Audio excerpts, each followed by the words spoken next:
Today, I want to talk about one of my favorite topics, power. For those of you who don't know, I trained and worked as a theatre and film actor for many years, both in Europe and then here in Australia. And especially when it comes to power, there is a lot you can learn from actors.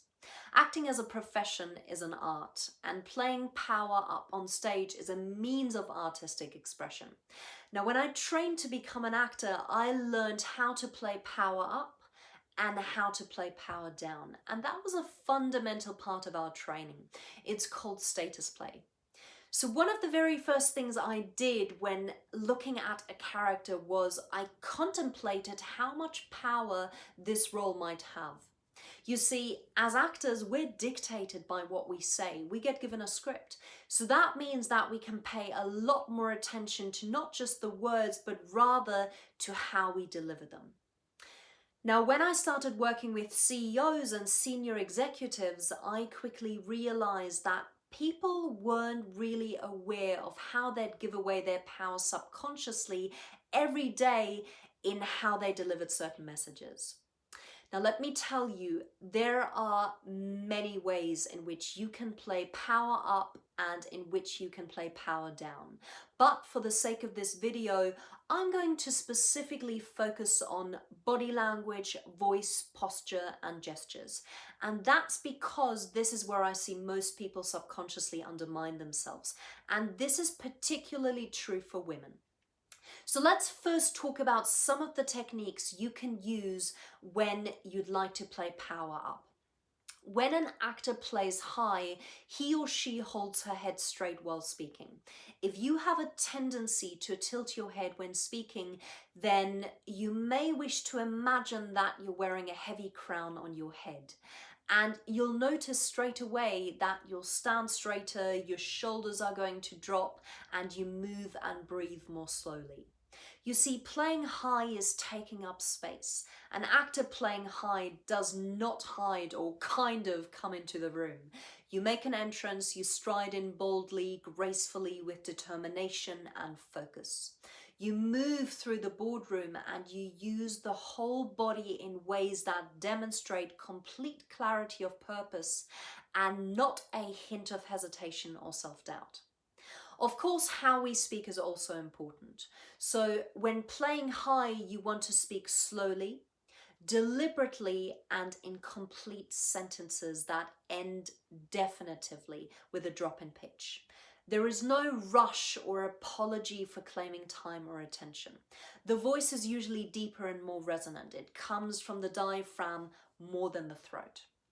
Now, playing power down is no less useful than playing power up, but it serves a different purpose. If playing power up is a way of demonstrating authority, playing power down is a way of demonstrating approachability. And that in itself can be a strength if done consciously. However, I've seen far too many people inhabit low status traits which aren't really serving them in the workplace. So what are these traits that undermine us, you might ask? It's speaking quickly but haltingly. That means stammering, using filler words such as kind of, sort of, and like. It's using more words, more sounds, and cramming all of them into less time than what you see with when you play high. Actors playing low try to fill the silence. They use run-on sentences and they end with a rise in pitch as if to ask a question as opposed to making a statement. Physically, playing low means trying to hide. It's using the body in ways that show confusion, lack of direction, and self-doubt. Now, don't be mistaken. Having the ability to play power up and to play power down is an art, and I believe one every leader should acquire. It's often assumed that powerful people always play their power up because they can, and powerless people always play their power down because they have to. But that's not always the case. It's a false assumption that playing power up is always a hostile attempt to threaten or intimidate, when in fact, it can be a way of showing respect, building trust, and making others feel safe. Equally, learning how to play power down is incredibly useful as it's a way of balancing control with connection. In that moment, you're reminding others that you are capable of putting them first. I'm not talking about pretending to care about others' interest when you don't. In fact, I'm talking about adopting behaviors that show you care by tipping the balance of power towards others. You see, for the most part, you will do what comes naturally and it might work well, but you can also become more purposeful and think of how best to play your role when what comes naturally isn't working or when you face a challenge that is new.